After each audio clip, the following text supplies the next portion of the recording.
sa mga estudyante?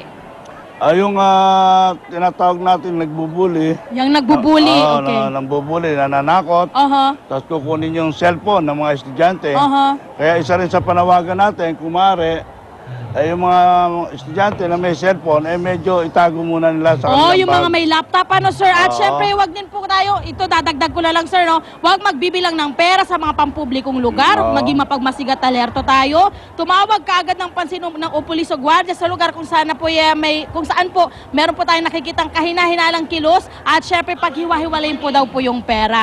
At ayon sa inyo, sir, meron 1,300 tayong mga kapulisan na nakakalat sa Maynila. Sino-sino po ba yung mga nakakalat na ito? Itong mga nakakalat na ito, pinangunahan ng mga 11 station commanders na kung saan kasama din natin at katulong natin ng mga barangay opisyal, ang kanilang mga barangay tanod upang mag-maintain ng katahimikan dito sa paligid ng mga eskwelahan. Ayun. At ang maganda rin din po dito, sir, na nabanggit nyo rin po sa akin, na meron din kayong mga naka-civilian na mga kapulisan na nagbabantay para po mas mabantayan pa ng husto yung ating Maynila, no, yung iba't ibang mga eskwelahan sa Maynila. Tama ka. Ayan. Yung mga naka-civilian na kung saan nung mga naunang panahon, kung saan yung nare-report na nagkakaroon ng snatching, pickpocketing o yung doon sila nakakonsentrate ngayon upang kung sino man itong mga snatcher o mga mandurukot na nakapambiktima noong mga nakaraang taon, hindi na sila muling makapambiktima ngayon.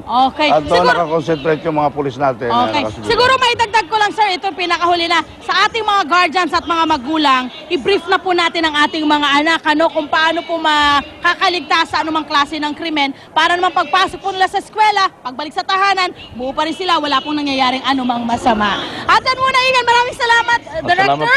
At yan muna, Igan, ang ating pinakahuling update mula dito sa Ramon Magsaysay High School. Balik sa'yo. Maraming salamat, Laban Juver. Alamin naman po natin ang latest sa Rosa Susano Elementary School sa Novaliches mula naman kay Monica Veralio. Monica? Yes, Connie, katatapos lamang ilang minuto ng kanilang flag ceremony dito sa Rosa Susano Elementary School na nilakukan nga ng mga estudyante, mga school staff, guro at ilang mga magulang. At nakikita natin may mga mangilan-ilan pa rin na mga estudyante na pumapasok, pero walang problema yan dahil nananatili ang lahat dito sa kanilang quadrangle para dyan sa nakikita nyo, yan na tinatawag nila na hataw o yung kanilang morning exercise na kanilang isinasagawa nga tuwing Lunes o sa pagsisimula ng linggo ng kanilang klase. At napakaganda rin, kanina napansin natin, Connie, ng kanilang sistema dito dahil bawat guro ay may hawak na mga placards kung saan nakalagay yung mga sections ng mga iba't ibang baitang para nga madaling hanapin. At very organized nga ito, kaya naman maging sa pagsasagawa nga niyang hataw at talagang very organized din at alam mo kung anong baitang ang nasa anong parte ng kanilang quadrangle. Sa kanilang morning shift ay grades 2, 4, and 6 ang papasok na magsisimula pagkatapos ng kanilang hataw exercises hanggang 12 noon po. Samantalang ang kanilang afternoon shift ay lalahukan naman ng mga grades 1, 3, and 5 na magsisimula ng 11 a.m. hanggang 6 p.m. Samantalang ang kanilang sped and kinder classes naman, umaga hanggang hapon po ang kanilang mga klase. For the morning shift, inaasahang 4,600 students ang papasok. Bagamat sa araw na ito ay inaasahan na 10,000 na mga estudyante ang papasok lahat. 71 sections po ang meron ngayong umaga at mga 60 students per section nga ang laman po yan. Sa ngayon, ongoing pa rin ang kanilang hataw exercises at talaga namang buhay na buhay ang mga estudyante at mga guro na naka-headdress pa para nga mas maengganyo ang mga estudyante sa pagpasok sa kanilang first day of class. Yan muna pinakahuling update mula dito sa Rosa Susano School. Balik muna sa inyo dyan sa studio. Maraming salamat, Monica Veralio. Samantala, nasa Tenement Elementary School naman sa Taguig si Susan Enriquez. Susan? Susan? Yes, Connie. Ito, dumadating na dito yung mga estudyante. Alam mo, mahigit 7,000 estudyante yung dadagsa dito sa Tenement Elementary School. At yung pinakamarami dyan ay yung grade 1 at grade 2. At dahil yung morning shift ay grade 1, 2, and 4. Kaya nakikita ho natin kaya medyo makapal ho yung dating dito na mga estudyante. Karamihan dito talaga siyempre kasama yung kanilang mga magulang dahil tutulungan sila sa paghahanap ng kanilang classroom. Nagsimula na yung flag ceremony kanina po yung kanina lamang dahil dapat 5:45 pero dahil nga po umaambon-ambon dito, hindi mo na sinimulan yung flag raising. So ngayon, yung mga estudyante, yung lang mga magulang, nakikita natin lumalabas na marahil ay dahil nakita na nila yung classroom ng kanilang mga anak. Ma'am, nakita niyo na yung classroom? Opo. Hindi naman kayo nahirapan? Hindi naman po.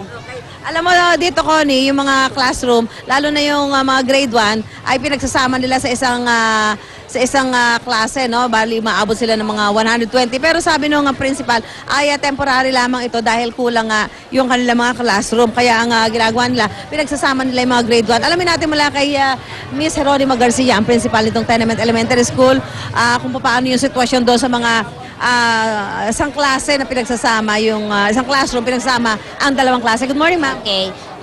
Yun ay temporary lang siya na dinivide namin yun ng isang classroom. This will be for section 1 and section 2. Say for example, grade 1. Pero okay lang po kasi ang ginamit namin ay desk. So there is no problem kasi ang grade 1, kahit na 60 siya, it can accommodate 70 pupils kasi tigtatatlo po yung per desk. Paano natin i-resolve, i-address yung ganyang problema na yung temporary na magkasama sa isang room ang dalawang klase? Okay. Kaya ko sinabi temporary kasi po may building kami doon na kasalukuyang tinatapos.